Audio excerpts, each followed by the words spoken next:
I am streaming and recording. Nice. Let's see if I'm live. Where's my dice Channel. box?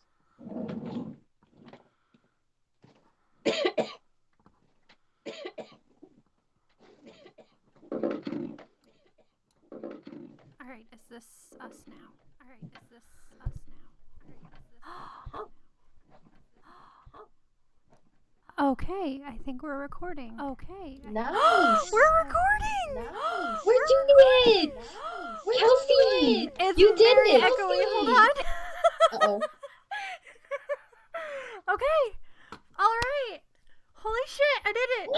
That looks so good. Kelsea, I did not know you were doing all that. Yes, I was. This That is looks what I spent like amazing. 20 minutes working on.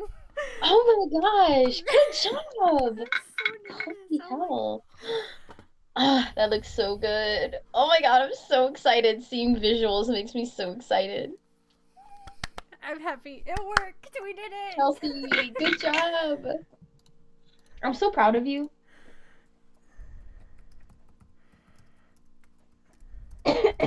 Oh, my dice. There it is. Okay. Oh, hold on. Let me put myself on Do Not Disturb. Do not disturb. No disturb. I'm sorry. I'm gonna do a custom one. I'm gonna be like D&D bitches. Okay, just for note, Honey, our glorious player of the evening, is not feeling very well. So if you hear coughing, it's just deal with it. Not that we're gonna have many people watching, but hey, You're gonna have to deal with my old man coughing. Oh, nothing's worse than the year I got bronchitis. Oh my god, yeah. That was horrible. I coughed for like 5 months straight. Everybody else has heard this story, but okay. I can't believe we did it. I did it, guys. Yes.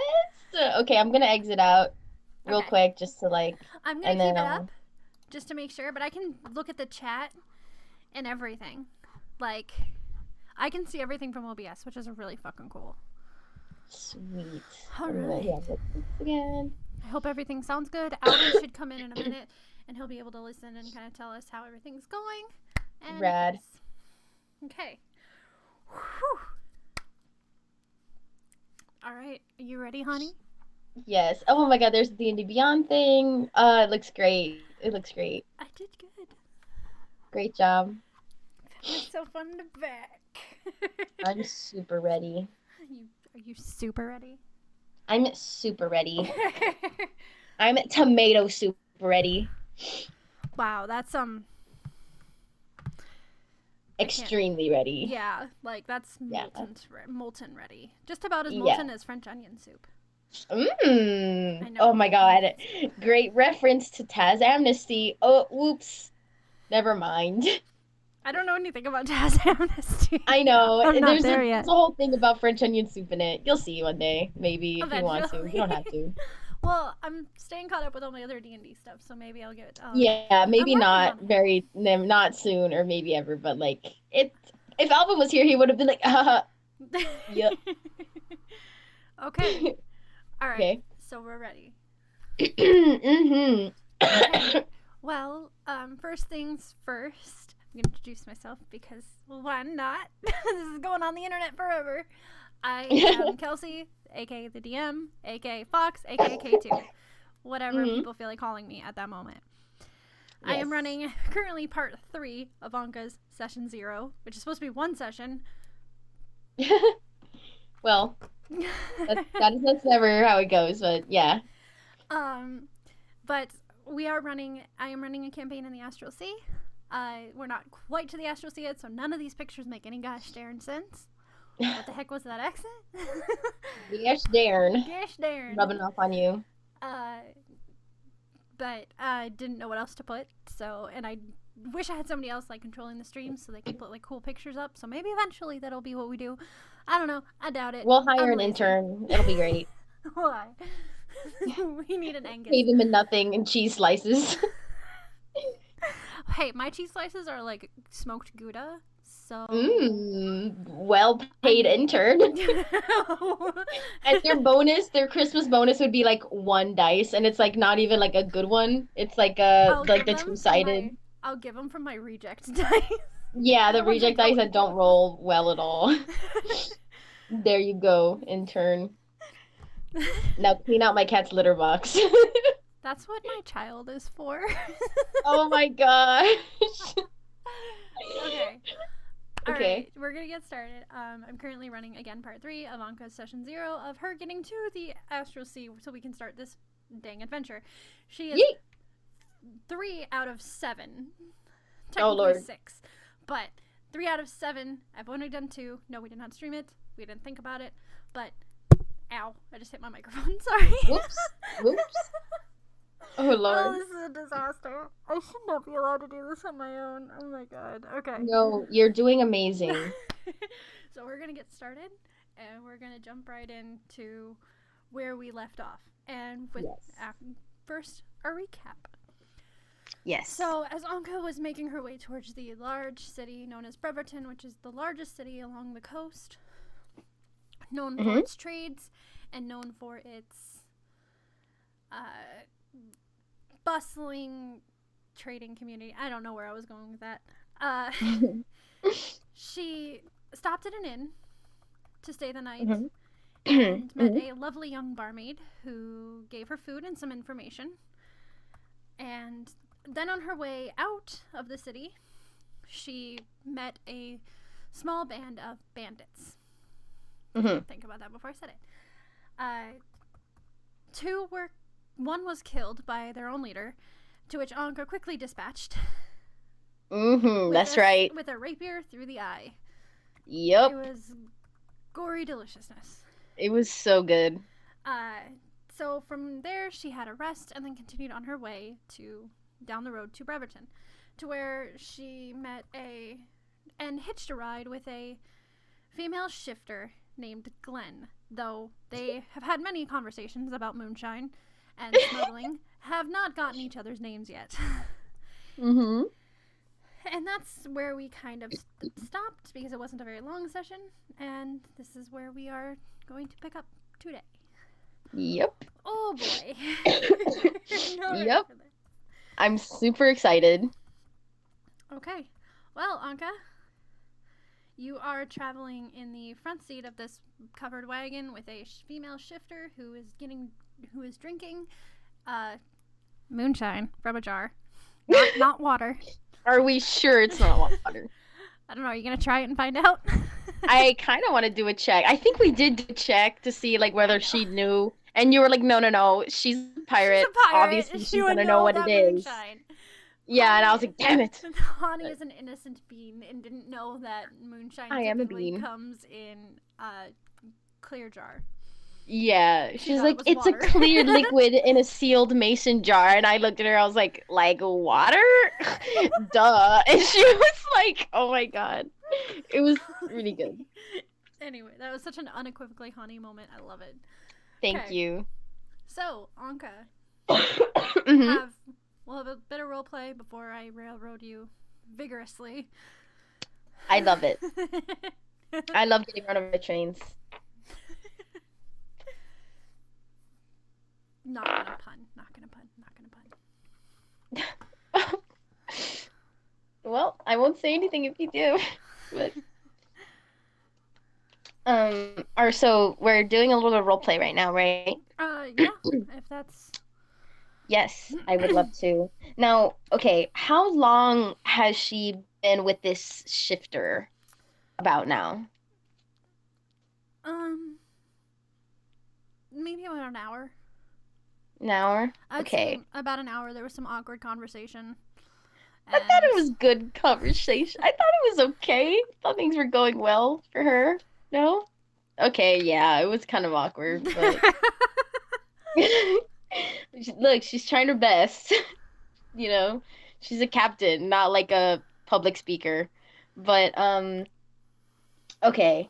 I think after about an hour of, like, awkward but friendly conversation and then some awkward silence, she's gonna like, have the jar in her hands and like just enjoying the ride, looking around, and then like smack her head like she just remembered something and she was like, damn it. And then turn like kind of awkwardly and said like, uh, you know, I don't think I ever got your name.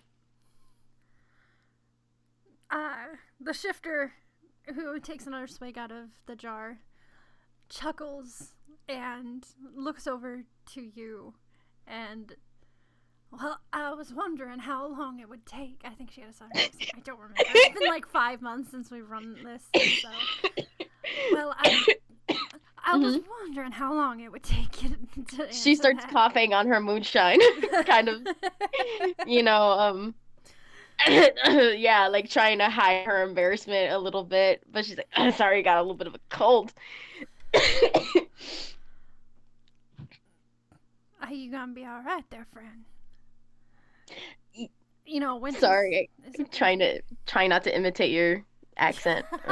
Go ahead. It's hard not to slip in a country. It really is. It's really hard. It's my default. Me too. Okay, go ahead. Sorry, Kelsey, I interrupted you. She puts the moonshine down next to her, and it sloshes a little as they go over a bump. And she holds out her arm.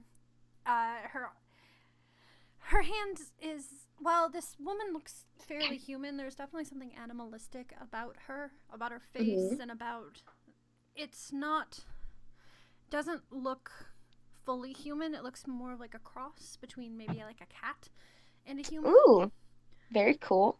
Her arm, as she reaches out, you see her hand comes to almost a set of claws, but instead of like cat paws, like you kind of almost expect, you see there's actually sharp nails. Ooh. And then she reaches out and she goes, well, my name's Glenn. Okay. Normally she would like reach her hand out immediately, and I think she starts to go to do that, and like just like about to grasp it when she says her name, and she kind of like pauses and blinks at her for a little bit, like for some reason the name caught her off guard, and she goes yeah, and then she grabs her hand like actually and like shakes it, like just sort of like brushing it off and saying like, nice to meet you, Glenn. Not country. Nice to meet you, Glenn. Very nice name, very nice name. And she like just kind of shakes it. And I didn't happen to give you my name, have I? As Glenn is sitting there and holding her arm, she does like a polite squeeze. Nothing like she's trying to strangle your hand or anything. She just, it's a nice like firm handshake. And very good. She kind of raises an eyebrow and, nah, about what I got from you was you grew up on the sea, and I take it you knew someone named Glenn. I had a roll insight. Ooh, that's good. What did she get at 20? 18. Ooh, very good. Very good, Glenn. Glenn 2.0. Hopefully it didn't give the name a bad rap. Anka sort of, she lets go and kind of smiles and like kind of shakes her head. Trying to just like be casual, and chuckles like and she says, no, didn't give no, it's a good name. It's a good name. Mine's Anka, like an anchor, out there on the water. No, I remember she actually did say her name because I made a joke about the anchor. Yeah, because it's like anchor, but without the or the or. Okay, yeah, but we can continue this. I just rewind. I remember that joke. Yep. She says it every time. I love it. She's like, Anka, like an anchor. I'm so sorry to interrupt. Please continue. Perfect. It's okay. We can keep that. What we just did, because we also realized that Glenn we only just realized that Glenn was the same name as her first mate, like just now. So this one trumps the one we did before anyway. Oh, so hell yeah. 100%, yeah. Bad Okay. moment. Yeah. But she's just like kind of, she's kind of brushing off the whole Glenn thing, like, oh yeah, I did know someone. It was fine. It's a good name. Lots of, goodness to live up to with a name like that. So, it's a good one. It's a good one. I'm Anka, like anchor, it's kind of meant to be, you know what I'm saying,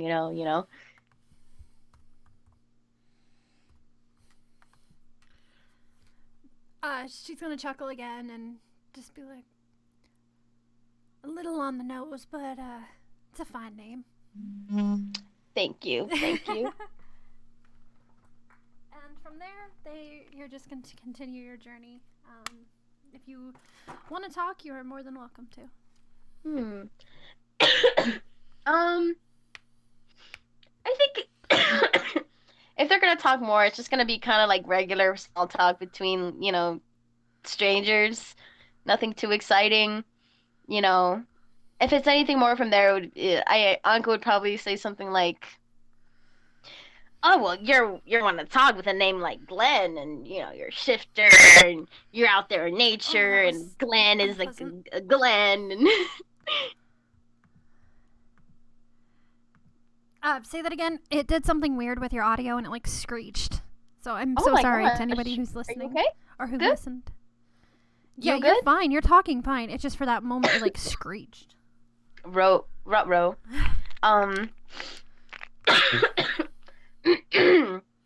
She would say there's not really much else, I think, that, nothing big that they would talk about besides, just like regular small talk between strangers, you know what I mean?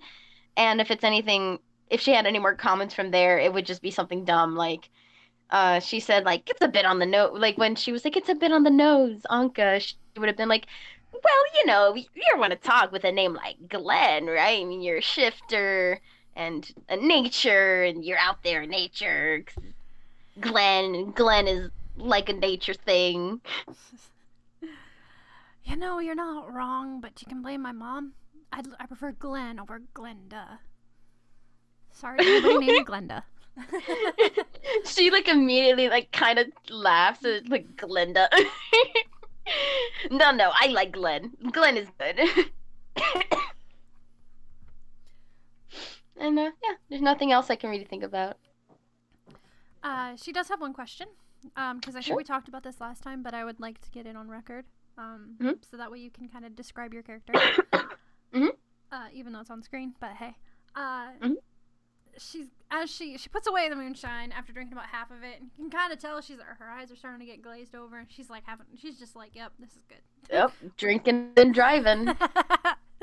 Dang. We roughhousing over here, boys. She's gonna be like, so, what's, Shadar-Kai doing way out here? You don't see too many people in this part of the world. Or on this plane, for that matter. She sniffs and she's quiet for a little bit, like she's choosing her words kind of carefully, or like she's wondering also how out loud to explain. And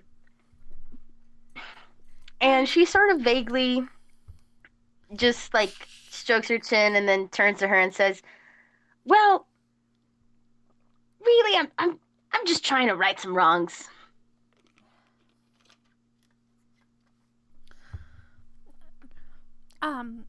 Before I let her do her response, one thing you do know is that not very many people tend to know what Shadar-Kais are.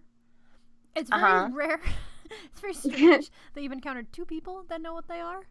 One being a barmaid, and the other being like a traveling, well, it seems to be merchant. So it's not common. People usually think you're either a drow, or you've been cursed by something, or that turned your skin gray, or etc., etc. Yeah, not having enough fruits. Yeah, and well, yeah, pretty much. Especially, so you definitely think it's kind of strange that this strange cat or person knows what you are. That's just information for you based on the world.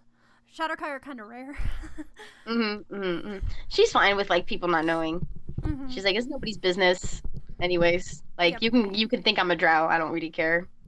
Yeah, it's mostly the ill treatment you'd get from being considered a drow, but oh, that's true. Because evil elves, quote unquote. But yeah, that's racism. Gotta love that racism. All that racism. Yes. So I just wanted to give you some background information because it's been a while and I wanted to make sure that we had all the ducks in a row. Yeah, that's a really good thing to, to let me know.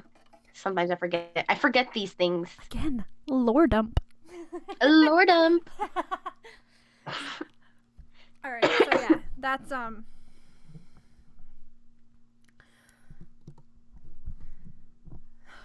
Oh, she hasn't done that dumb thing that she's been doing, which is like, you know about any liches around here? Yeah, no, you learned that was a bad thing to do with the last session. Inappropriate. Really inappropriate. Like, she just asked anybody, and people are like, what the hell? Like, A, most people don't know what the hell you're talking about, and B, it's very taboo to talk about liches. Yeah. She's just a woman on a mission, so. Yeah. Alright.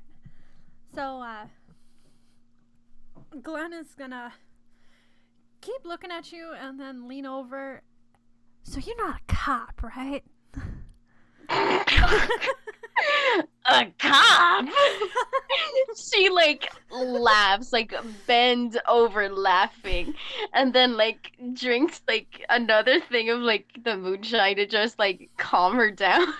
Calm herself down. And she's like...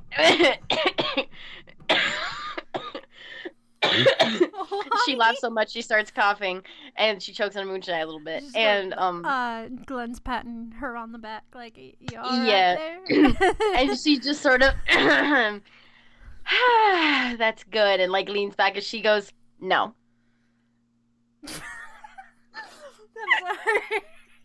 Glenn bursts out laughing as well, not to the much that Anka just did, but enough to where it's definitely a chuckle, you know. Yeah.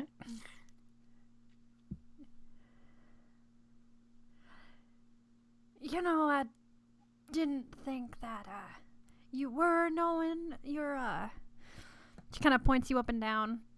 Mm-hmm. But, you never can be too sure. No, that's true. That's true. Them, them coppers can be real sneaky, with their disguises. Consider where we're heading? Yeah. Yeah. Mm-hmm. Mm-hmm. The big city. Coppers everywhere there, I guess. Yeah, just be a little careful. I heard there was some trouble recently with Trouble? Just a small bit of trouble with I think a goblin is what they said. Wait, a what? A goblin. What, Kelsea? A goblin. Oh. A goblin, huh? Okay, I mean, I don't know how much trouble one goblin can make. I'm not a racist, but, it's just kind of rare to hear, I guess. Something I should be worried about? What kind of trouble we talking here? I heard they just caused some ruckus. Ruckus. But, well, this seems to all mellowed over for now, but I don't really know much, Excuse me. Oh, it's the moonshine. It's okay. I'm so sorry. No, listen, it was the character. Had soda it was in Glenn. A week, and I find today's my cheat day for soda, and so I'm a little gassy. It's okay. It's okay. Listen, I've been coughing into the mic for an hour.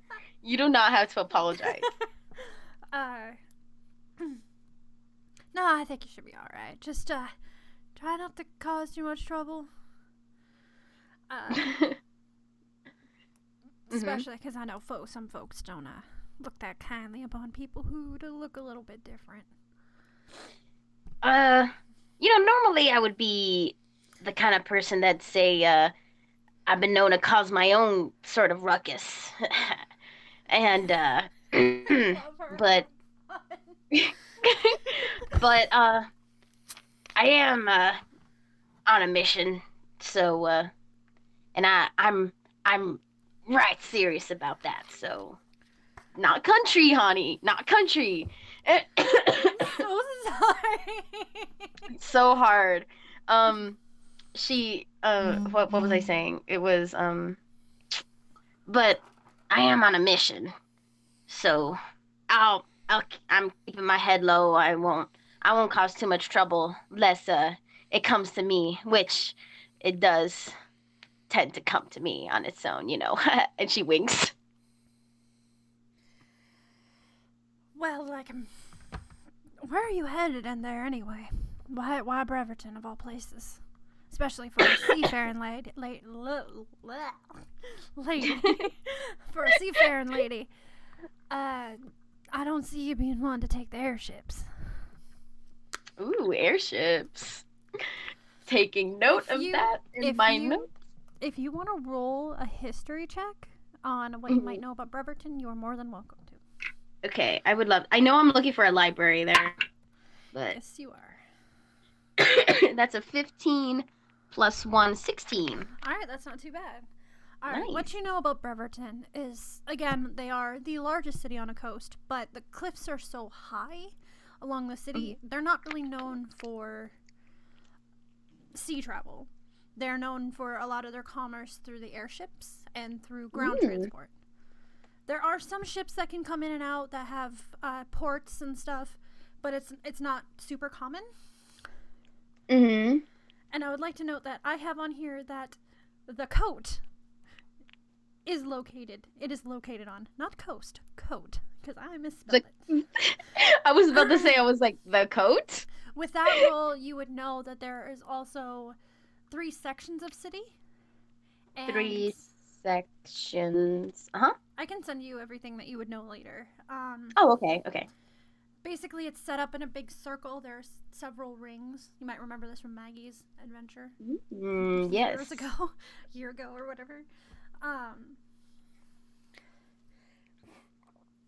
But, you would know that your libraries are more... They're usually run by mages or by churches or religions. So you know you're looking for a library. So you think that would probably be in the richer part of the neighborhood. The more affluent. That's pretty much what you know, as you've never been there. So yeah. Rad. Okay.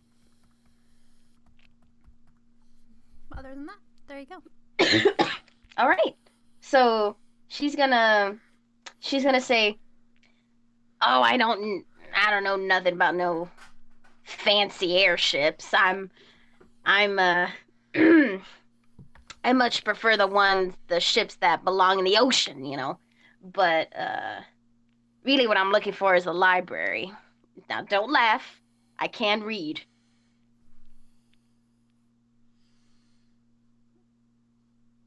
She raises another eyebrow at you, and it's a pretty prominent eyebrow ridge, so it's pretty noticeable. And now I'm not gonna laugh, but you have me more intrigued. Why would you be looking for a library? You ask a lot of questions. She sort of rubs the back of her neck. You don't gotta answer all of them. This ride is free. It's not a question per mile type thing.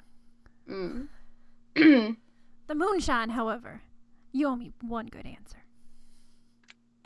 Yeah, she looks down at her jar and she goes like, How much of the do owe you that. How much of the moonshine has she drank? How long has it been since she's given it to her? Probably about 2 hours now. I think she's kind of I think she's, what's it called? I think she's nursing it, Okay. She's kind of, it's really nice quality. And Nice so quality she's moonshine. enjoying it. What? It's a nice quality moonshine. Yeah, Just it's a really slight nice. off from Obviously being it's gasoline. homemade, really good. It's just Or- slightly off from being gasoline. This is really high quality gasoline I'm putting in my body right now, okay? I have to nurse it. I have to smell it, like I'm wine tasting. I don't know. Kelsea, I'm not a drinker. Oh, I know. I don't know how much is good to be drinking. No. I'm just giving you shit. I'm just making. It's just funny because there is quality moonshine. It's just all moonshine. Oh no. I mean like the rate of which. Okay. How much are you supposed to be drinking by 2 hours? Like how much is like the average? Well, Anka was a pirate, so they tend to drink a lot. So she would have a high tolerance, and she'd probably have a taste for really shitty alcohol. Yes. Thankfully, this is D&D, and they do not drink rum with algae-infused water. Because magic is great. But magic is great. Moonshine is very strong. So she probably knows that she's got things to do. She can't be getting drunk and stumbling into the city. I don't think she's of the goal of like getting drunk. Yeah. So I mean, sipping it, nursing it is probably pretty apt. Yeah. Okay. How much like in 2 hours if she's like kind of just nursing it? Probably a fourth. How much do you think she's okay? I didn't know if the answer was like 2 whole glasses or I just didn't know what the answer was. You know. The jars are pretty decent size jars. They're okay. Then probably not. I can get on camera. So you can see. And nobody else will be able to see. But they're probably about like this. Oh, like they're huge. Yeah, so I was expecting pretty damn big. Yeah, they're pretty damn big jars. Oh my god, I was expecting like a small jar. Like a fourth would be like that much, so it'd probably be like 6 shots of normal size shots. So that's and because of Anka's tolerance, and if she ends up like gulping it down, I'm gonna have some con checks. But... Nah, she's not gonna gulp it. She's nursing it. But I think I think what you said 3/4. Is that what you said? I said 1/4. 1/4. I think that's accurate. Yeah. Yeah. Sweet. All right. She's had about that much. And then it's my turn. I have to answer, right? I'm answering her question. Yeah, because she's like, you need to give me some info okay. For the it's been a little while. So she's going to the library and she's heard that there is where she can get more information about the Astral Sea, right? Where she's heard not necessarily the Astral Sea, but the Lich. The list of Lich. The information she's exactly looking for surrounding this Lich and finding them is what Anka is looking for. So. Yeah, and I've heard that this library has articles of or tombs of knowledge about some such famous liches or whatever. Is that what okay. So so she's gonna say, well, you know what, you're right. And she kind of takes another swig of her drink. Not like a lot. She's not like gulping it, but it's a good sip. It's a good sip. And she says, well, this library in particular has some important information about someone I'm looking for. And it's going to help me find them. And it might lead me to the next phase of my journey. Oh. Well, I see. Now, I'm not one to judge on wherever you're going or whatever you're doing. Fuck, you know me. I was a smuggler for how many years? But she's slowly getting more country. She is. She was not country in the beginning. Maybe maybe she has country roots that only come out when she drinks. Oh, that's very possible, knowing the little I know about Glenn. Anyway. Yes. You know, I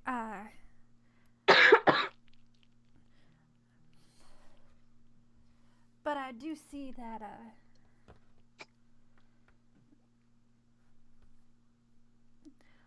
let's just say I'm good at reading people. I don't pick everybody up. I don't pick everybody on the side of the road up. So good luck on whatever it is. I won't pry for more information. Aww. She kind of like... unless you want to share more with me. Aw. How could she resist?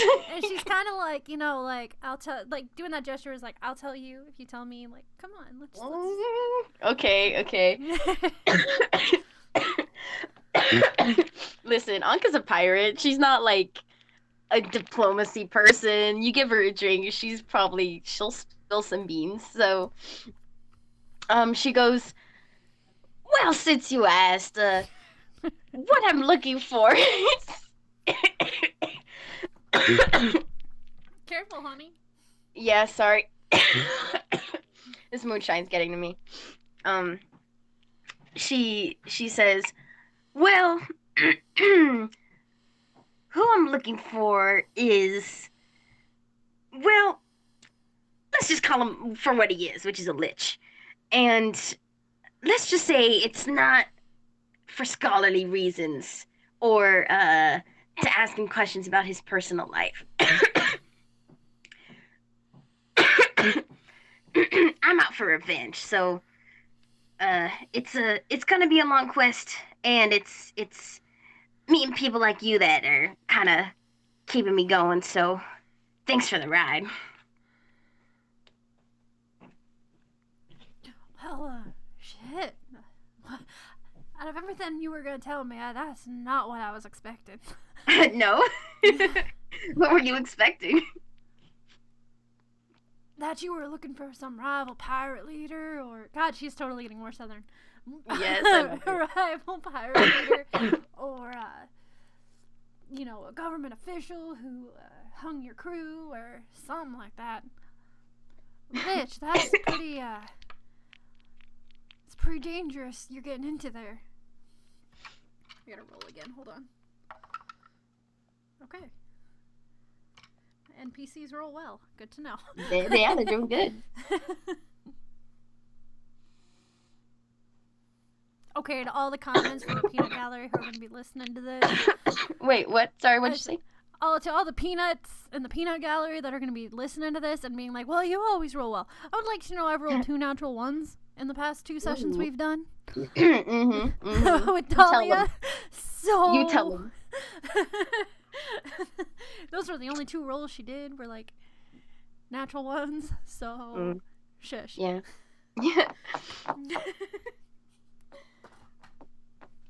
Were you gonna say something? My average is anyway. Just don't get yourself in too deep, and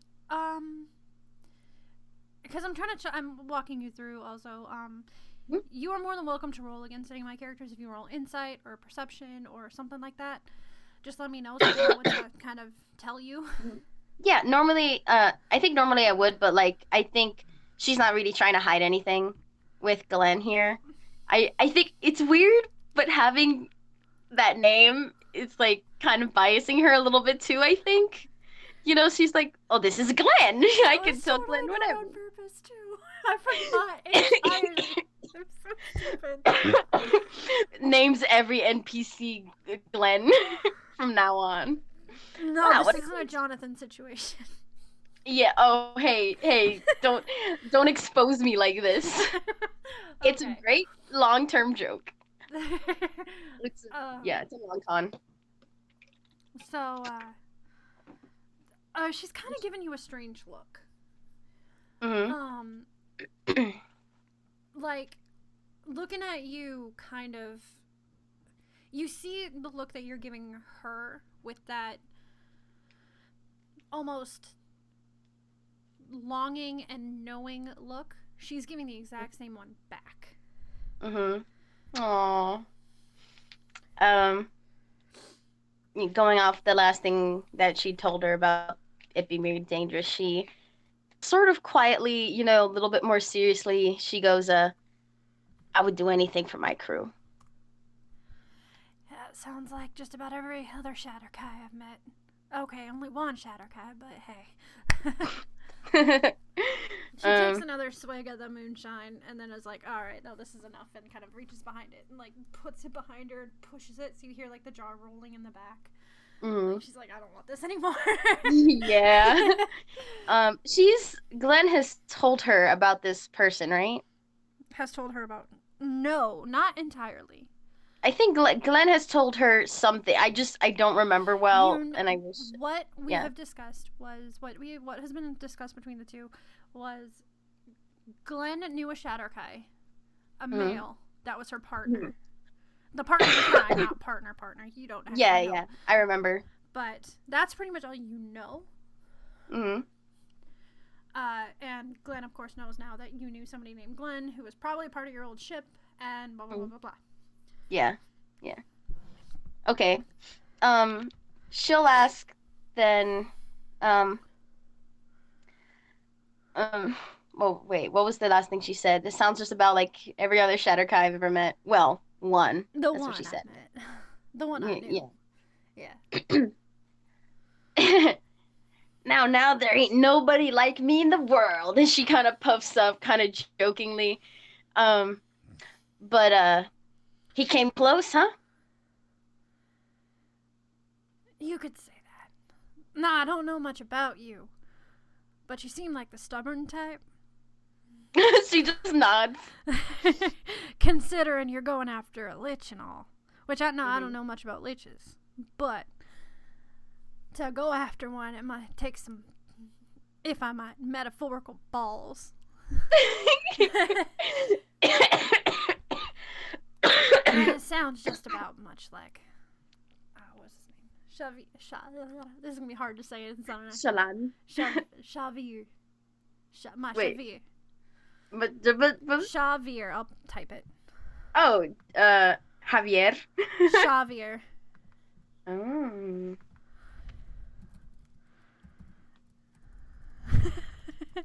Oh. Oh, Alvin, he's talking in the chat. Yeah, I just laughed at that.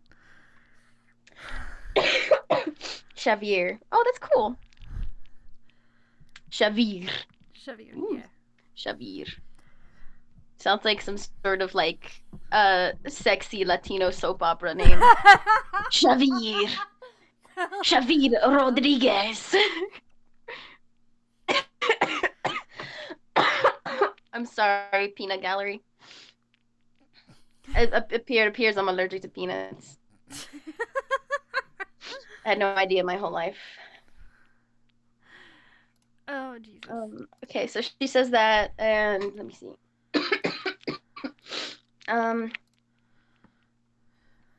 Wait, what did she say? Oh my god, my brain. She said, that sounds like Xavier. The stubbornness, that sounds like Xavier. Mm-hmm. There we go, I said it correctly. Okay.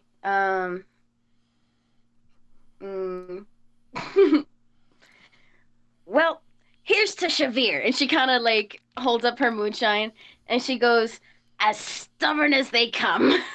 She takes another swig. And like, I don't know if she's getting to the end of it, but if that was the end of her glass, that would be cool too, I guess. She's gonna kind of fist bump the jar because she put her drink away. Yeah, I remember. She fist bumps the jar and be like, may he forever rot in that grave. And then she's just has a huge smile on her face, like this is, they had a, you kind of get by the way that she talks about him that they had a very kind of joking, like, yeah, they gave each other a lot of shit. So yeah. Sorry. Yes, they give each other a lot of shit.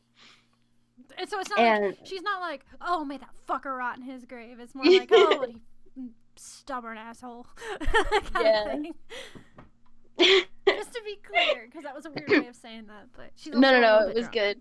I think Anka laughs at that and like she takes it for what it is, which is like kind of like friendly joking, and like that's a nice nostalgia to have, you know. Yeah.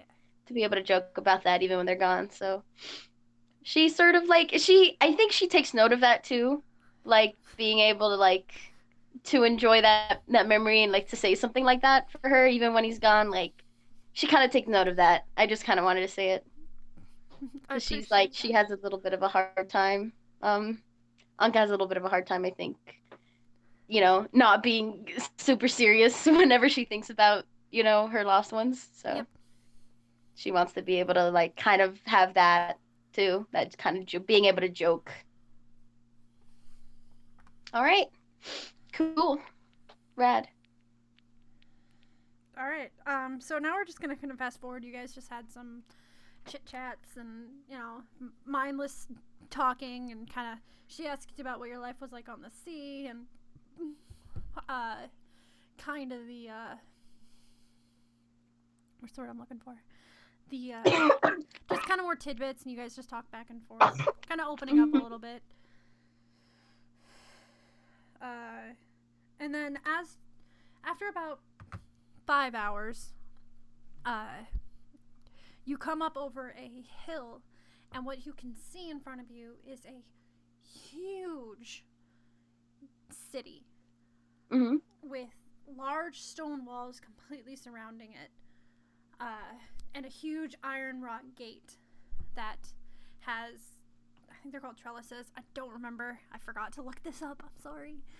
It's okay. Like, there are stations with guards posted, and you can't really see them, but you're kind of guessing by like the shapes and stuff. And Glenn kind of nudges you with her elbow, and oh, there you are. There's the destination. You ever been to Breverton before? And I have not, right? No, I have not. I don't know if this is like the biggest city that Anka has been in or not, but I'm pretty sure it's very large, right? It's a really large city. Like I said, it's the biggest in this area. Yeah. No, it's not the biggest city you've ever been in. Okay. Because, again, you've been to a lot of ports. So you've been to small ports, you've been to huge ports, you've been to capital cities, you've been, this isn't the biggest, but it's on the top end of the bigger cities you've been in. Okay, hold on. I'm going to roll something for her. Oh, okay. She feels great. She's like, she kind of looks up this big city even when they were approaching it. And I imagine, like, even when they were talking, she had out like her kind of homemade map where she's always tracking her movements with little drawings and stuff like that. Yeah.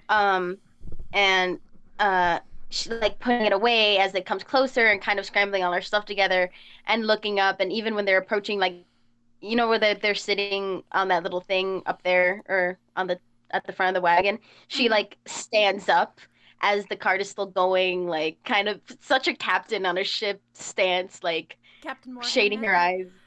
Yeah, like like looking out at the big city and like hands on her hips, and she goes, it's just a new adventure. And as they get closer, and if she this is like kind of where they're parting ways, right? This big gate. Yeah. She as they start to approach, she's like, all right. So I gotta get checked in, otherwise they'll light me on fire. I'd rather not have that happen again. No, fire hurts. So you're more than welcome to get off. They might ask you some questions at the gate, but this is, I guess, where we part ways. Miss Anka.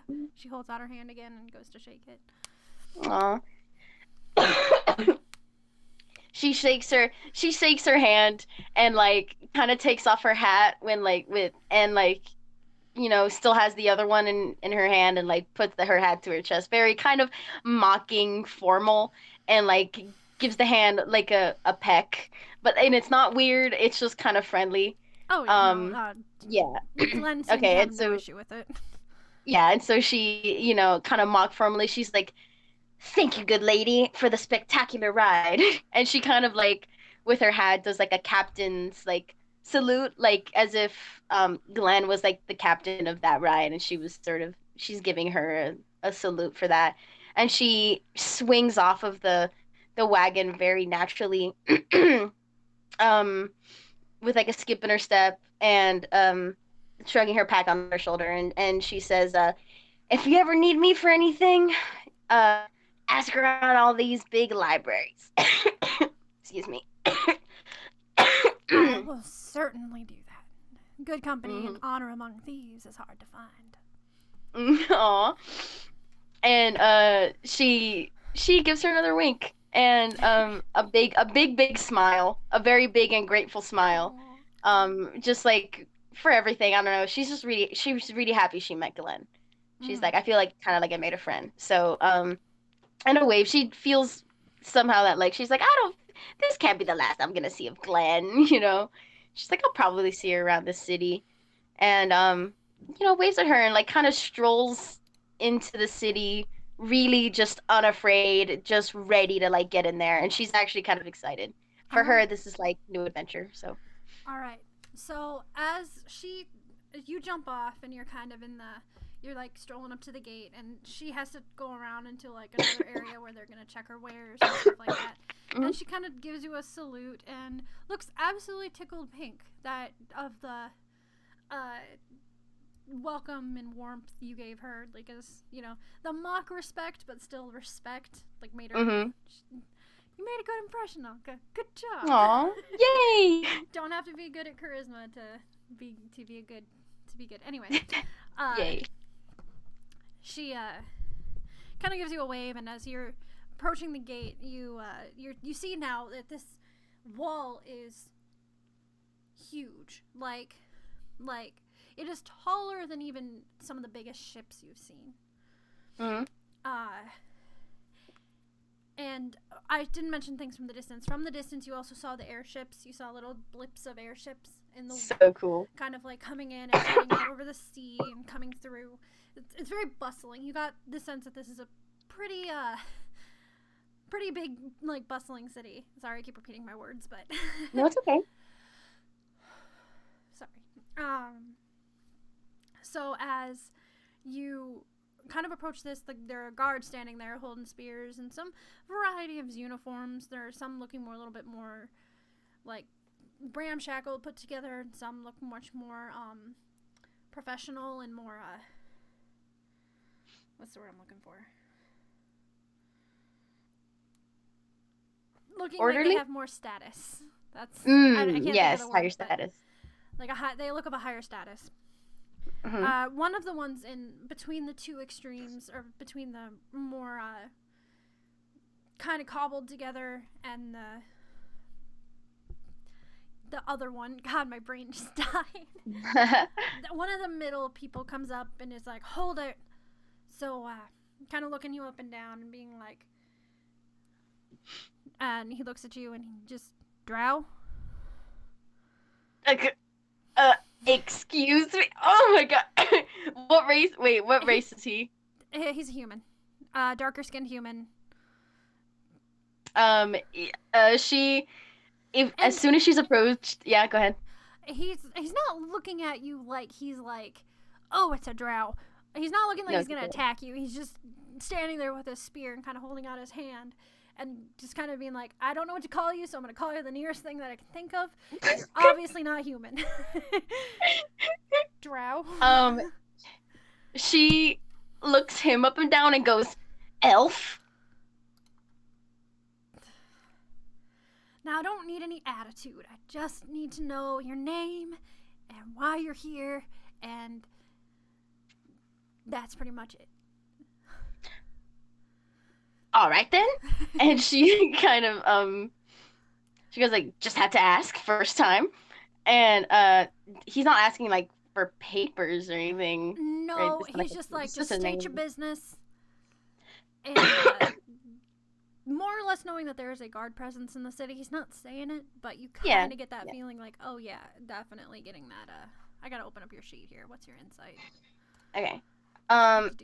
Let me see. Oops. It is my passive. Yes. Insight is 16. Okay. Yeah, he's not being outwardly, like, aggressive. Okay. I think, like, when she said elf, then, like, if she understands that he's not being aggressive, like, she still said that, but more in a joking way, like, elf? You know? And, like, kind of with, like, a little bit of a smile, you know, just because she's rebellious and she likes talking back to guards. I didn't mean no offense. I just didn't know how to address you. And just state your business and your name. Well, you could call me Anka, like Anchor. And I'm looking for the library. Actually, if you'd like to point me in that direction, I'd be much obliged. He kind of looks at and he's like, I don't know any libraries around here. All right, sorry. Went Southern again. Shit. It's okay. It's I don't... Listen, maybe they're all Southern. This is a Southern city. I don't know quite any libraries, but you might be able to find them in the 3rd district. As any specifically, I don't know. Anka, like anchor. And he's like, you see somebody behind him. This. You see somebody behind him who's like a little bit shorter, holding up a notepad, and he looks a little bit more like to do. Not necessarily, he's not wearing a guard uniform, but he dresses kind of nice, and he's writing something down, and like writing as you're speaking in your notebook, or in his notebook. Writing as you're speaking in his notebook, and kind of eyeing you up and down. You're used to this. You know exactly what he's doing. But the guard himself is not being outwardly, like, he doesn't look like, he's not like, I don't know what to call you. It's okay. So. I get it. He's just, like, he probably does this a trillion times a day. Anka gets it. She likes messing with him. I think she's gonna say, all right. And she kind of, like, with the map that she has, like, she had, like, kind of folded, she takes it out and scribbles down, like, 3rd, just like the number 3, on, like, the side, top corner or whatever, just to, like, get that down. And she sort of looks around again, like, thinking about how big the city is. She says, so, can you point me in the direction of the 3rd district, then? If you go in through the gate, just walk straight, and you get to the 3rd district. Anything from there, I don't know what to help you with. I don't know how to help you, but you just walk straight. You should be fine. All right, good. I like walking. I like going straight. If you and he's kind of like stops you as you're like, and he's like kind of like, okay, I'm gonna guide you in now, and like have you go through the gate or go through a door. Yeah. Because they're not going to fucking open the entire gate just for you. Sorry. No, of course not. Yeah. There's another door that they're going to lead you in so you can get into the city. If you need food and lodge, I might recommend in the 1st district, there's a good inn by the name of, what was that name? Hold on. I have it. I just forgot what it was. Yes. By the named the Wooden Pumpkin. Wooden pumpkin. And with that, she, like, kind of, like, breaks into another, like, a big smile. Like, she's, like, grateful for that. She's like, aw, thanks. And she's like, I'll remember. And she kind of, like, also, like, scribbles that down. She says, one last question before I go. You guys wouldn't happen to have, like a map or, like, one of those, like, little free maps for tourists, you know, that you kind of give out with all the landmarks? No. Sorry. You might need to talk to a store owner to get a map for the city. But it's generally, we don't write it down. It's not generally a written down thing. But it's okay. I can make my own. If you go to the Wooden Pumpkin, talk to Rashim, and he'll be able to get you set up. It's pretty cheap too. So. Rashim, okay. And she also writes that down. She's like, thanks so much. And she kind of, like, gives him, like, a hard, like, slap on, like, his upper arm, like, bam bam, like, thanks. As you do, he wasn't quite expecting it, and he goes, whoa, and he kind of stumbles a bit. Yeah. Whoa, sorry. Because you got a pretty high strength, and he's just a guard, man. So he stumbles a bit. Oh yeah, I forget. And I do have a lot of strength. And, like, first thinks maybe you were gonna attack him, but then he's like, and then you walk past him, and he's like, oh, okay. Next. Nice. Nobody behind you. It's just yeah. Great. Nice. I like that. Good job, Kelsey. You're doing so good. Yeah. So you're a great DM. As you walk in, you start to get a glimpse of what this city actually looks like coming in from the other side. The roads in this section are a little bit more worn. You can kind of tell this is where a lot of the foot traffic is. And it literally, as you're standing there and you're looking straight, it looks like there's just a huge road or large road that just heads straight into the city. You can't see Nice. the end of it entirely. It kind of goes out of your field of view. Hmm. Sorry, chest having breathing issues. Oh no. So That's as you good. focus going, as you kind of look ahead, you can just see it's pretty much just a straight road. So when he says walk forward, that's where you're gonna walk. So Hmm. from here, on your side, you can see some ramshackled buildings, or like not ramshackled, but more worn buildings. They're not tall. They're not like you see some houses and some businesses, stuff like that. They all look like they sell pretty normal stuff, nothing like high adventure gear or anything like that. Mhm. So, Hmm. but other than that, if you want to see anything else, I will have you roll perception. Okay, I will roll perception. Ooh, I have a +6 in that. Oh, good thing, because I just rolled a 6. With I that don't have perception advantage roll, on that. No, I don't.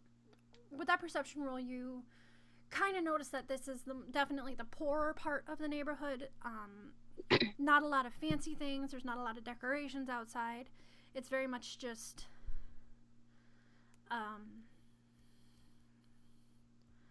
what's the word I'm looking for? It's very much just your normal average. What do you get from like a village or something? Hmm. But one thing you do notice is there is a lot of space and a lot of people walking through this area. There's a lot of people. There's a lot of foot traffic. Okay. Not necessarily on the main road, but on the side streets. You know, it's a very bustling part. Like I said, you know, the city is very busy. It's a very, again, I keep using the fucking word bustling, but that's the perfect word to describe No, it's a perfect word. So Bustling there's a lot babbles. of foot traffic and a lot of people carrying carts, and you see races of all kind. You see dwarves Ooh. and humans, some half-elves and some elves, but they're not very many. You can just kind of see them a little bit because they look generally less worn than the rest of the city, but it doesn't feel like it's like you've been to some cities, and when there's a lot of foot traffic, there's a lot of secrecy, and people are like, oh, I'm in the poorer parts especially, that there's a lot of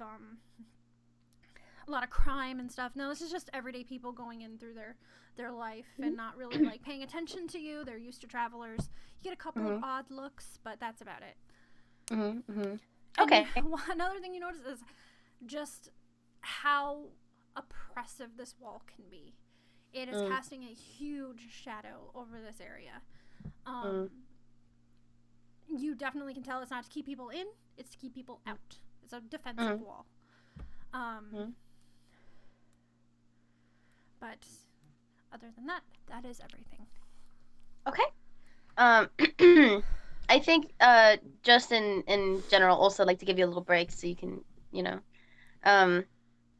she going through a space like this, I think she's always used to like in crowded cities and stuff, like in areas like this, just to like keep her hand on her bag and like always hold it close and sort of keep her eye on things and make sure everything is like in her hands, or at her side where she can like have her hand, just because like she's got a lot of precious things on her, whether value wise or like sentimental wise, and she's been a street, you know, kid before, I think, where she's like, I get it, you know. So you people got to steal things sometimes. So she's just being careful. And besides that, I think she's just making, as I said, she's a woman on a mission, and she can put the blinders on. So she's just going straight until she finds a library. Okay. Well, you walk by, and one other thing you do notice as you're passing through this third district, what you're used to in smaller cities with poorer parts, or I'm sorry to say ghettos, or more, I guess poorer districts is a perfect way to put this, is there tends to not be as much guard presence.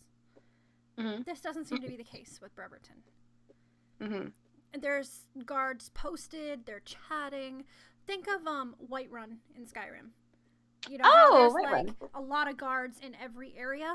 That's how this is kind of set up. So it's not just like they're not all, unless this place has a really large guard presence, which there are a lot of guards, but you don't know much about the army or the guards of the city, but there's a good fair amount just within this district. You can tell by their different colored uniform. They're wearing like a lighter blue color. And their hats with like the feathers and stuff like that. So, ooh, nice hats, gentlemen. She says that as she walks by. Nice hats, gentlemen. She tips her hat. You get one that just kind of raises it and goes, "Well, thank you." Nice. And nice. just goes back to talking with another guard, and yeah, so you get the feeling that unless this is a huge army and a majority of this ginormous guard presence is in the bigger cities, you kind of get that though this is the poor district, it's not considered lesser than maybe the other districts. It's poor because this is where the merchants are versus this is where they put poor people kind of thing. It's more like middle class type thing, lower middle class.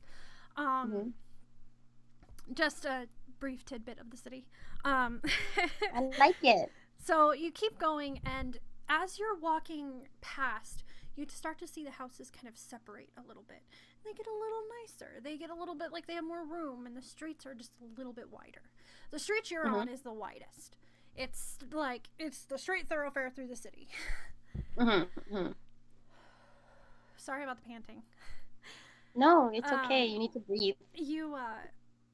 The street's starting to widen a little bit, and again, the house is getting nicer. They get a little bit taller. The shadows from the wall it's getting less dark. You have no problem seeing because you have dark vision.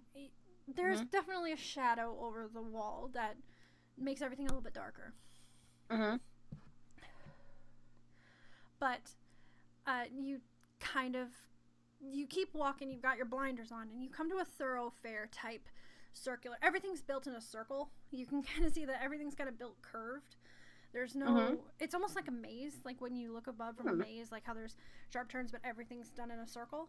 Yeah. That's kind of how the city is set up. Oh, cool. And you come to what looks like the remnants of what would have been a market. And again, you can just keep going straight through, but if you want to stop and look at anything or whatever you so choose, you're more than welcome to. I'm just giving you the options.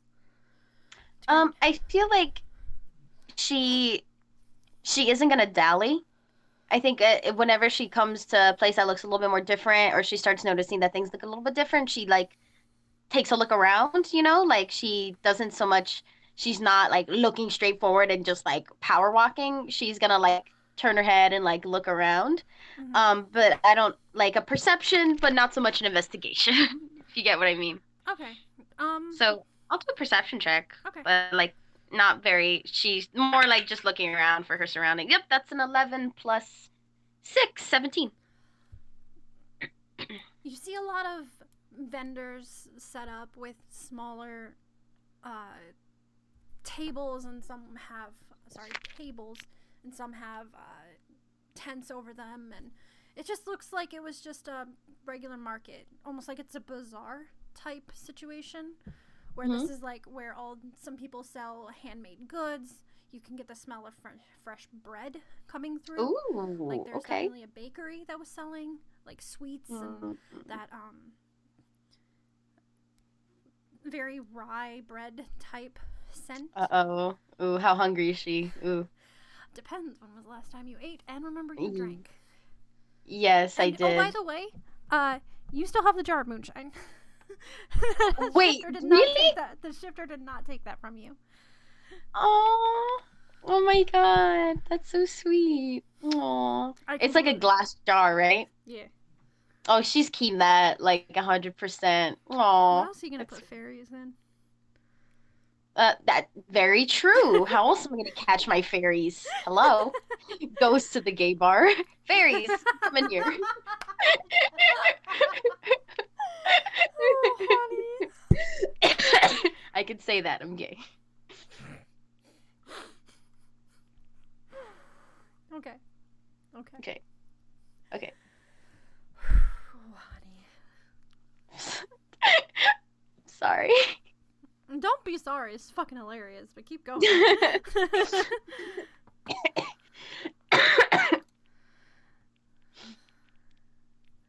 What were we saying?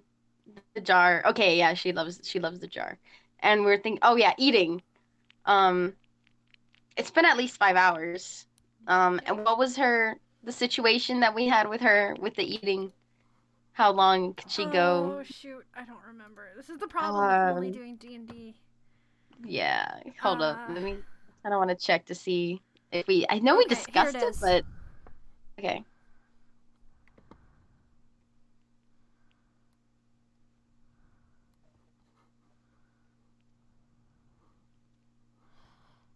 Okay, well, I'm gonna say, because here's what it is right here.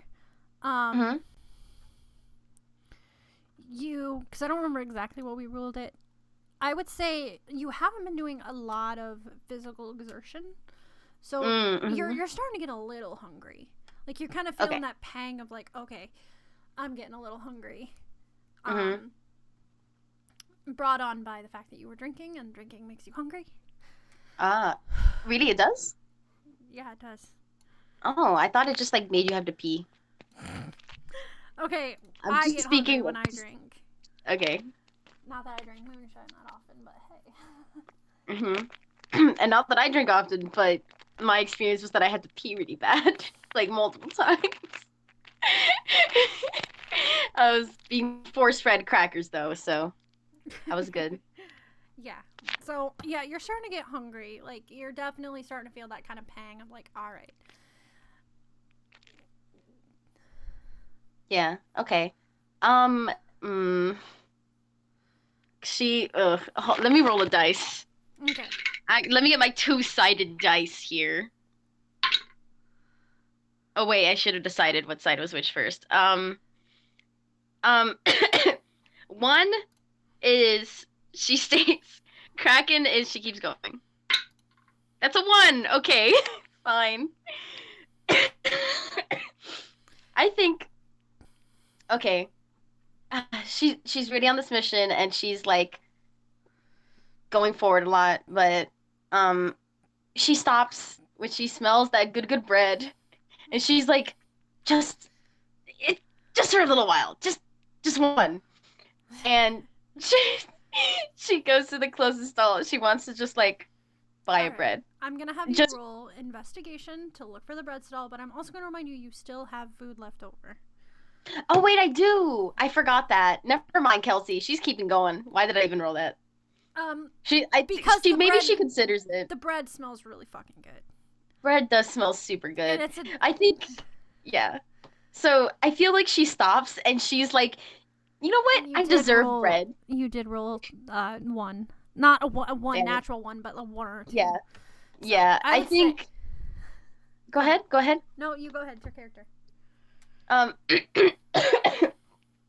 I feel like Anka is like also the kind to like stop and be like, I fucking deserve bread, and then like about to go get it, and then she's like, I have food. I shouldn't spend money. I have food.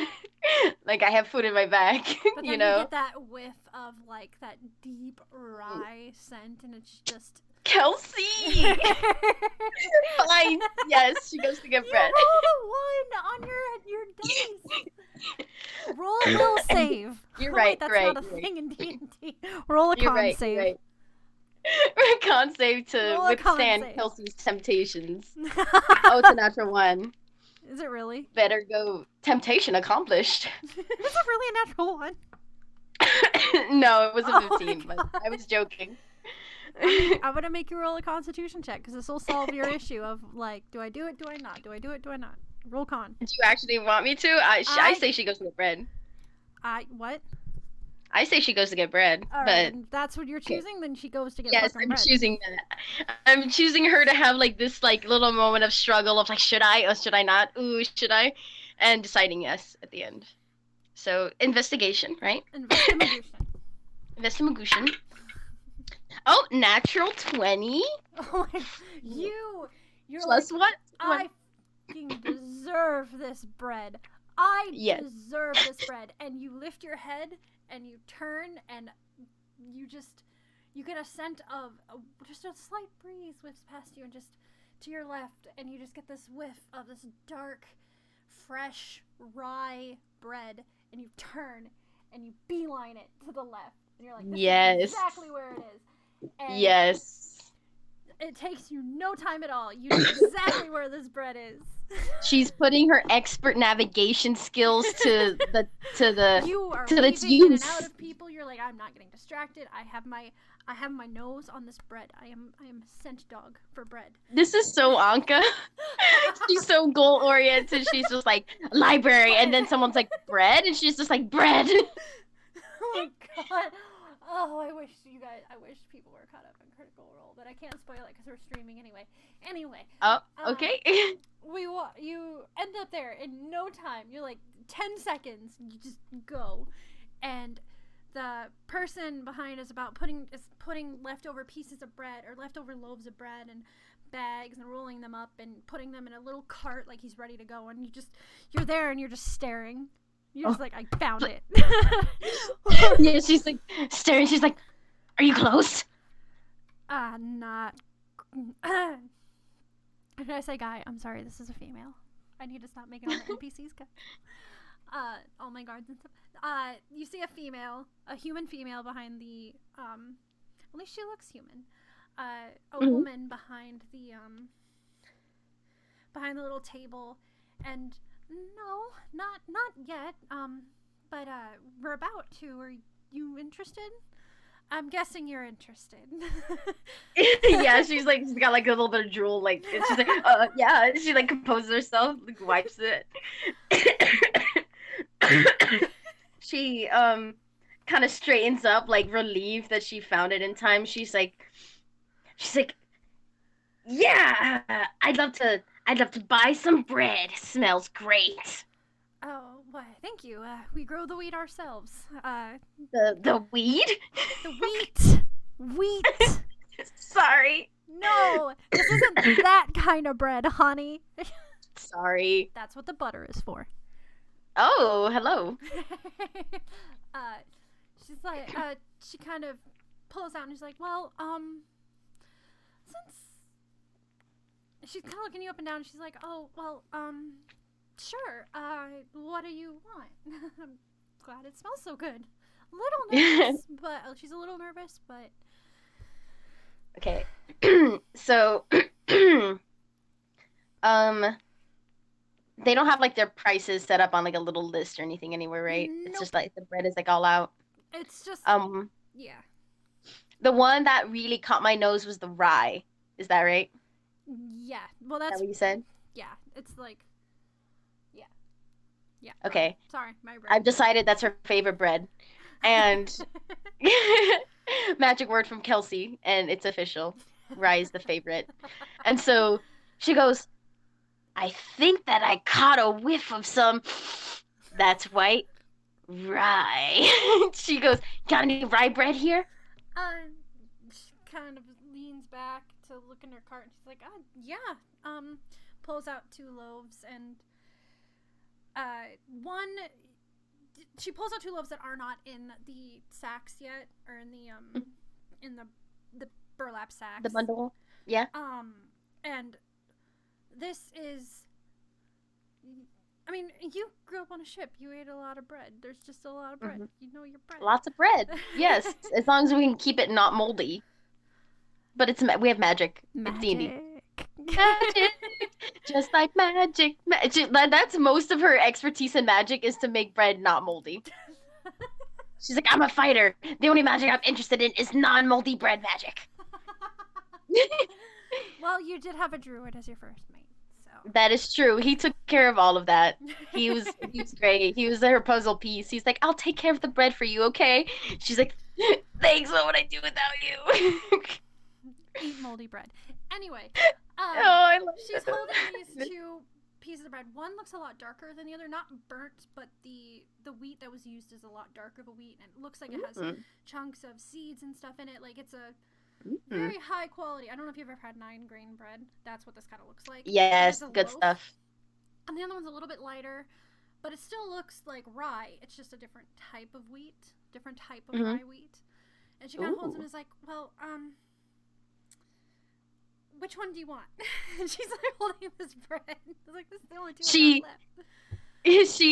left. She kind of puts a hand up to her chin, and she's like stroke. Oh, I wish you could see me. Well, let me turn on my camera. She kind of is like holding it up, like really appraising them, like, how much do they cost? Well, and she kind of looks a little nervous.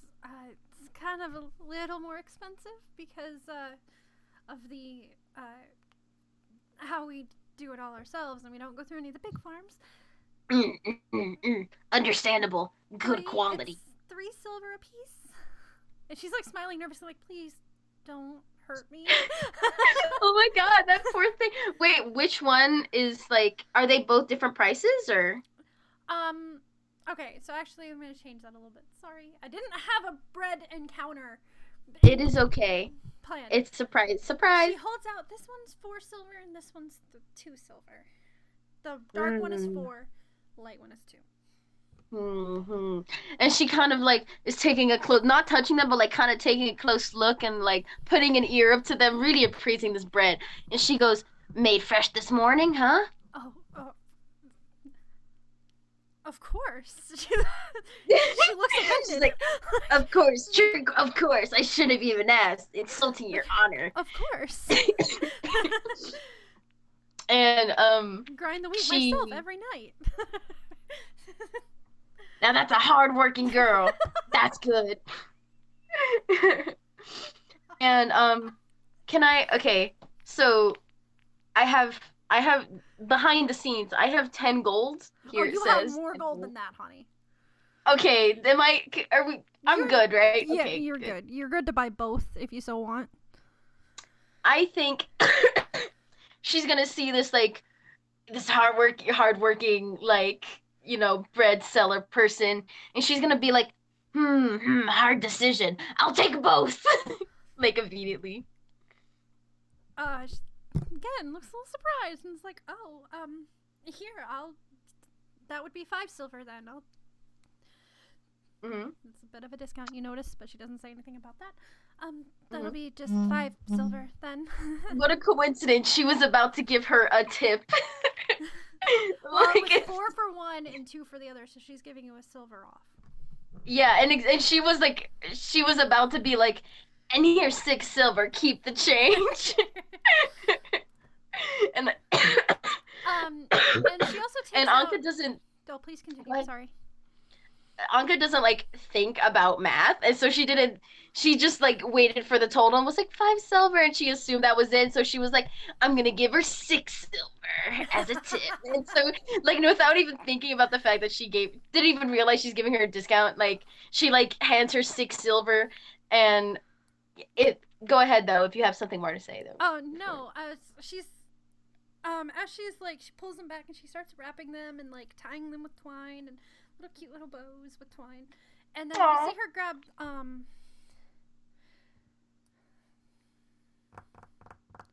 trying to think of what this would be kept in. A small wooden box. And she also slides that towards you. And you notice inside it has a small lid. It's not a very well made box. Actually don't know what's in this. But she like slides them both towards you and it's like, here. You can have Wait, she hands me the box also? Yep, the little wooden box. It's like a thin wooden box. It's not like a nice box. It's just a thin wooden box about this big. Okay. Anka, like, just without thinking, she takes the bread and, like, the box, I guess. The woman takes the silver, counts it, chooses not to say anything, and just puts it in her apron. Yeah. Don't antagonize the drow. No. And so, she has, like, she puts the box under her arm and, like, the thing, and she's talking, and as she's talking, she's, like, already unwrapping the bag and, like, takes out the, like, 9-grain And these rye are bread and like kind of thick hunks of bread. They're about like that big. They're about a yeah. foot Okay. long. Okay. She takes out like she like rips out a chunk just like with her hand. Like I understand it's probably really hard, but like she like and takes out and like ties it back, and then with the hand like that's good stuff. Well, thank you. I'm glad you enjoy it. And then she starts. What's your name? God damn it, Ollie. Sorry, I'm sorry. It's Jenny. Aw, thanks, Kelsey. That wasn't on purpose. I just couldn't think of anything else. I know, it's okay. It's okay. Go ahead. I'm sorry. Say your thing. I didn't mean to interrupt. Again, she's like starts picking stuff up and she's like, "Oh, it's Jenny," and kind of like not making eye contact with you. Okay. I'm trying to decide. And the bread, as you're chewing it, fantastic. Fucking amazing. Every time she's just like, I'm a little bit offended. She goes back to being like, but this is damn good bread. I can't be offended at someone who makes such good bread. And so she goes, nice to meet you, Jenny. She looks up at like the stall to see if like there's a name or whatever. No, there isn't. It's just a normal Jenny's kind bread. of wooden stall. Okay. Then and she's like nodding. She's like, you usually set up your stall around here? Every other day. Yes. Every other day. Okay. Consider me a regular from now on. And she just sort of like just so in for takes another bite, and then just like kind of turns around like, goodbye, Jen. Just kind of walks out. She's like, I'm Anka, by the way.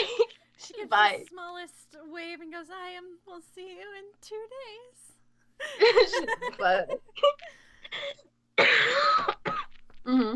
That was nice. Thank you for the bread, Kelsey. I just made bread the other day, so. I want to make bread again. It was easy. so fun. It's honestly really easy. Like, way easier than you think. Why? I know, it's so fun. And, like, I don't know why I don't do it more often. Honestly, I don't have a reason other than you being busy, because... That's true. That is the reason. And if you don't have a stand mixer, like I have a stand mixer, if you don't have a stand mixer, it's a little hard.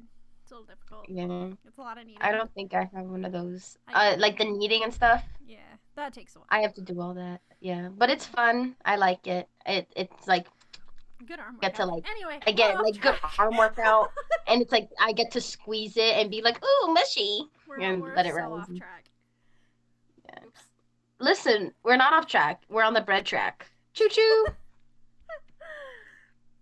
We're on the wheat track. The wheat track. First, it was the moonshine. Wait, alcohol is made of wheat, right? I don't know. Or is that beer? Just beer. Some is, yeah. Oh, okay. Okay. All right. So, library. You got your bread.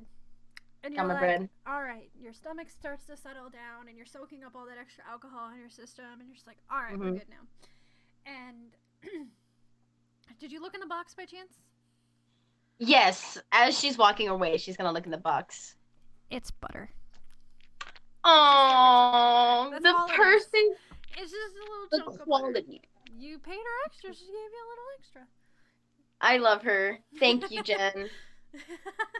Falls in love with every NPC. Every NPC throughout me is great. The barmaid, Glenn, freaking Jenny. They're all good. Okay. So you get back on the main track, and you're like, all right, you got your bread, you got some butter. You got What's next? Sexy librarian? Now you're off to the library. So nice.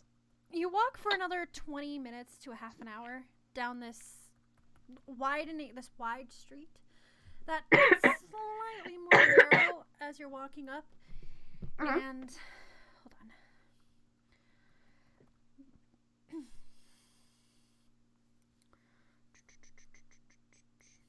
on. Okay. You start to notice the buildings are getting closer together. So in the middle district, they were much more spread out and much more comfortable. These are very much stacked together in between the streets and the alleyways. It's very narrow streets as you're walking by. And the buildings are much higher. And you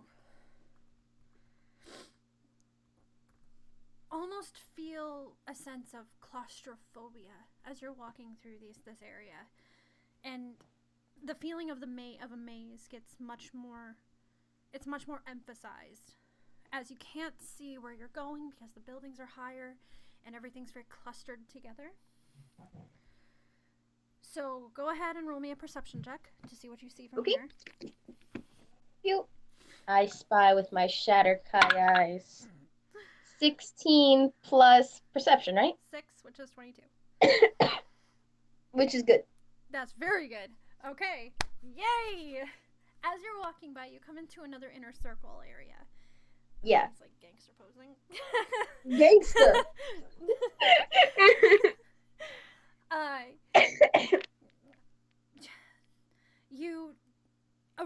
You see a small shackle type building. Oh. Shackled? I think it's supposed to say ramshackled. It looks ramshackled, but I just have shackled written down. I'm so sorry. Shackle a small building. Ramshackle type BDSM building store. clustered in between a much nicer store with glittering items, and it looks very boutique-esque. Ooh. But the ramshackle building has the sign of a book on the front. But you can't see anything in through the windows. Mm-hmm. And nobody seems to be coming in and out. There's really nobody in this area walking around, and it's very quiet. And as you're looking by, you're thinking, maybe that's where I need to go. That has books on it. But you turn your head, and what catches your eye is a huge dark stone bell spire in the distance. Okay. And it looms over all the other shops as it's much taller and much more ominous looking than the light gray stone buildings or even some of the wooden buildings around this area. And you can see a large steady smokestack coming out from the spire. Mm-hmm. Receding into a very clear sky. You can't see the sun as it's starting to set, or as it's starting to get more nighttime. But you can see it. The smoke just dissipates, and you'd expect to smell with the sheer amount of smoke that is coming out of this building. Mm-hmm. But there's no smell. No smell of ashes. No smell of burning or anything. In fact, the smell of the bread in your hands is much more prominent than even the smoke would be. You kind of get a small inkling that that's somewhere you should go. Mm-hmm.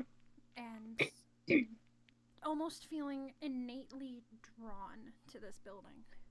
For an example of what this actually kind of looks like, it looks like a very large cathedral. Very large Gothic cathedral. Mm-hmm. And that's what you see. Okay. I think it's weird because in Anka's mind, when she was imagining, like, this library that has information that she needs, she wasn't imagining, like, a small, like a bookstore, like, kind of dingy library. She was imagining, like records of, like, that the state or, like, government, this is fantasy, the kings would have, you know, like, official records and, like, kind of stuff like that that's, like, nicely kept. And so she's like looking between this shack and, like, kind of looking to somewhere that her instinct is taking her. And I was thinking, like, what would she do? And I think Anka's the kind that would follow her instinct, her gut instinct on things. She's very much that kind of person. And so, can she, like, are there windows on this little bookshop? This, like, there are windows, but they're entirely blacked out. You cannot see inside at all. And you don't even see a door to enter the bookshelf. Wow, they really don't want people to buy their books. Like, if Jazz opened up a bookshop, nobody come in, no customers, These are my books. Nope, yep. She's like, well, if there's no fucking door, what the hell else am I gonna do? And she takes a couple more moments looking at this big cathedral-like place, and I think she's gonna go there. Okay. You don't have to roll investigation because you can actually see directly where this building is leading off to. Sorry, I'm trying to get back to you. You can kind of see almost immediately where this building is kind of sitting, and you're like, okay, you can still see it. It takes you about 10 minutes to get there, and we're going to roll off your previous perception check because I'm not going to make you roll like 8,000 perception checks. That's stupid. Rad. All right, so now here comes the fun part. I've been looking forward to this for weeks. Okay. Upon coming up to the large building, you see high arches with wrought iron works embedded into them. Some take the shapes of feathers, some take the shapes of some birds. The windows feature stained glass. The windows are stained glass. But instead of color, it's all dark gray panels. You can't see the image of what is being projected, but you can tell that they are placed together sheets of glass. Is that the smoke? That's... Ooh, never mind. Sorry. Past the two pillars, you see grass, but it's not green grass. It's white and ashy. Not dead, because even as you're starting to walk up, it's not well-maintained grass. People don't mow their lawns very often. But it doesn't crunch under your feet, under your boots. Instead, the white dust, kicks up like dust. And it's quiet.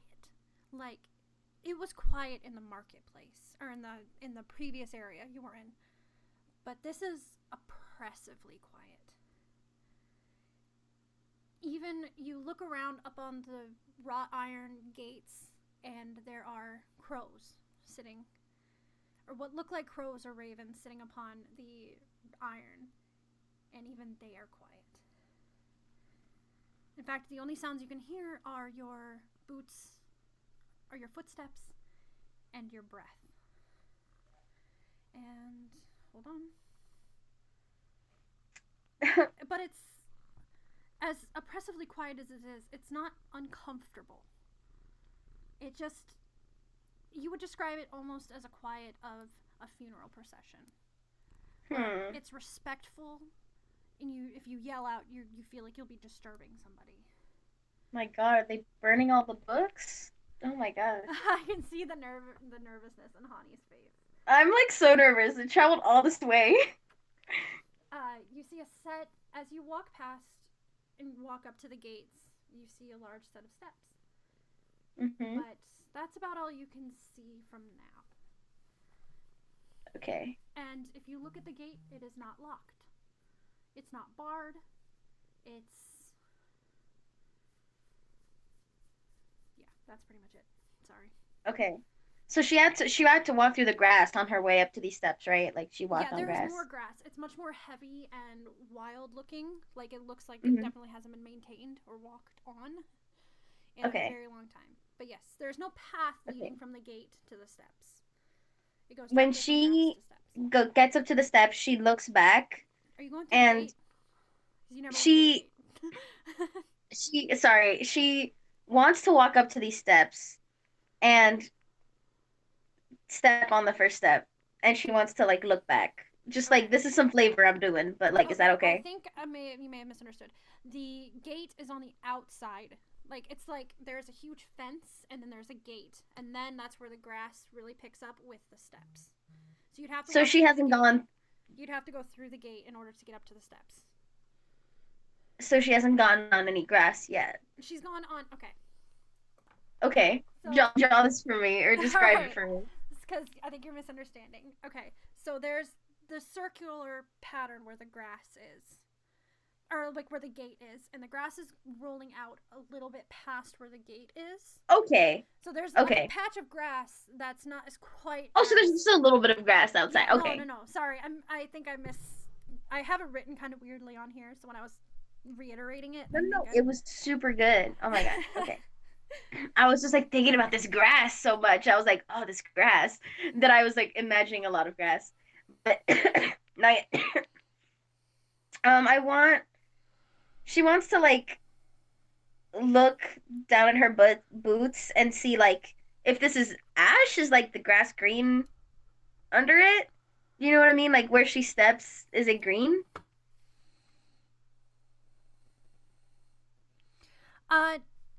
It looks like it's somewhat green. Where it's just covered in this ashy substance. Okay. And it's layers upon layers of ash. Okay. She looked down on her boots and she looked down around at like kind of how empty and quiet it is and like looks up at the crows and she says like, guess people don't like reading around here. Don't like what? And she reading. Yeah, she's like, guess people don't like reading. And she like puts her hand on the gate and you said it wasn't locked? It's not locked. She just strolls on through. The gate. If that's okay. The gate opens without an issue. And you hear a slight squeak. And at the sound of your voice, as you've spoken, you now feel like you're being watched. You get that tingly hair on the back of your neck that's suddenly as if your voice has alerted something. But Did you make a perception check? A what? Perception check? Yeah, you can make a perception check. 17 plus 6. What is watching you are the ravens. Oh. Sitting on the fence. All of their heads have turned towards you, and you can see the glint of their black eyes staring at you. Oh wait, no. Yes, I like them. Still making no noise as they sit upon this fence.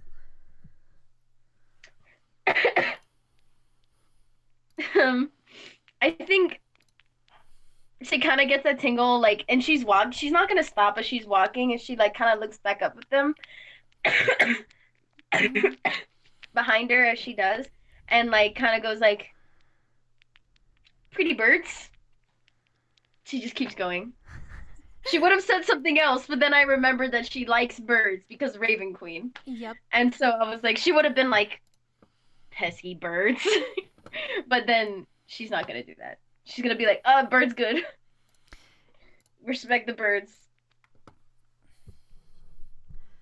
I'm gonna have you roll an intelligence check. Okay. Don't know how. Oh.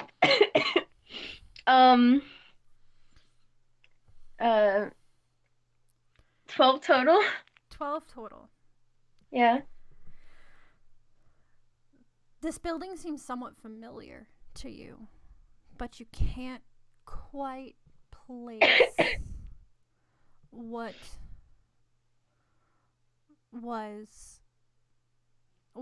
it is. Mm-hmm. You're not put off by this building. You're not like, it doesn't it's not, how do I explain this? It's not like you're entirely creeped out or you feel as if you shouldn't be there. Mm-hmm. You don't feel unwelcome. Mm-hmm. It just feels strange. Other than that, you really don't know much else about it. So she's not necessarily afraid. I think that's like the exact combination that she likes. Mm-hmm. And so, if anything, she's kind of like, okay, and kind of excited about that. Okay, I just wanted to reiterate, like, you don't feel like you're not supposed to be here. It's not of course. Okay. All right. So you step up and you kick up more of this white ashy dust onto your boots, and it leaves a coating on it. And you can see that it's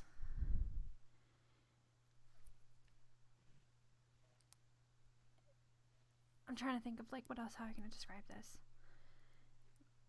And there's no smell. Again, you don't smell anything. You don't smell burning paper. You don't smell smoke. You still only smell the bread. And the bread isn't like overpowering the smell. Mm-hmm. But there's an absence of it's strange. It's almost like it's an absence of most senses in this area. You don't hear anything besides yourself. You don't see anything besides this building. You can't hear anything. You can't see anything. You're not picking up on anything besides what you feel. Okay. But as you approach, you start to get the more prickling feeling of being watched. It's much more noticeable now. And so as you approach these steps, and you said you wanted to take one step up. Yes. You take one step up onto these black stone steps. And now, as you're up at the steps, you can see a door in front of you. And to your left, in what looks almost like a little, like, you know how some steps have the steps, and then there's the building, and then there's there's like kind of like a corner. What you see in there is two large, huge, shining black obelisks. Obelisks? Like just stone pillars, but it looks like it's rough hewn rock. Ooh, okay. Rocks. They are approximately 20 feet tall each. And based on your perception checks, you can see there is writing on them. But you can't tell what the writing is. And the only sound you hear is your footsteps on the stairs. Okay. And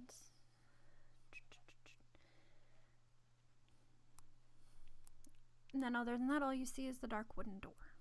That's still a fair distance away up these stairs. Okay. First things first, I have to go to the restroom. Okay, really yeah, bad. I was actually going to stop it here in like a couple of minutes. Like, okay. take a break, so.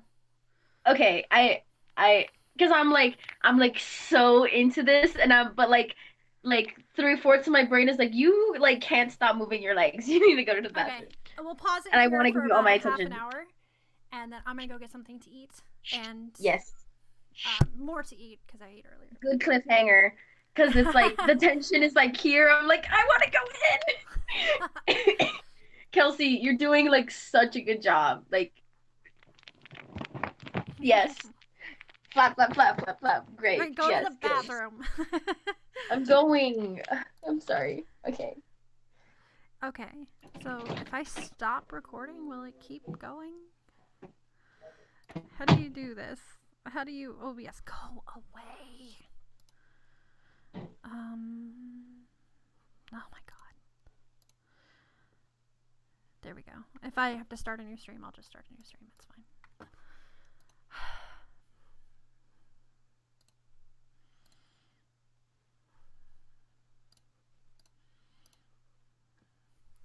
Alright. I'm gonna go find food. Oh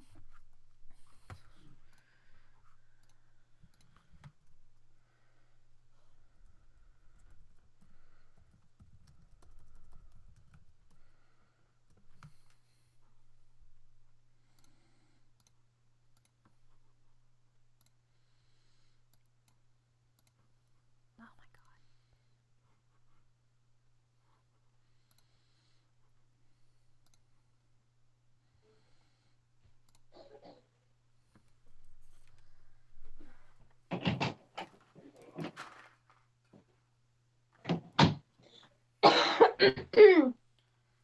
Guess who's back? Back again. I have the stream stopped so that we can take a break. Okay. Alvin, hi. I'm joining to What? let What? me grab the mic from across the room. I know. I don't know why I'm it's joining not. so I can help. Hold on. Okay, I should be back now. And then it suddenly says network error. Yeah, that's because I stopped the stream.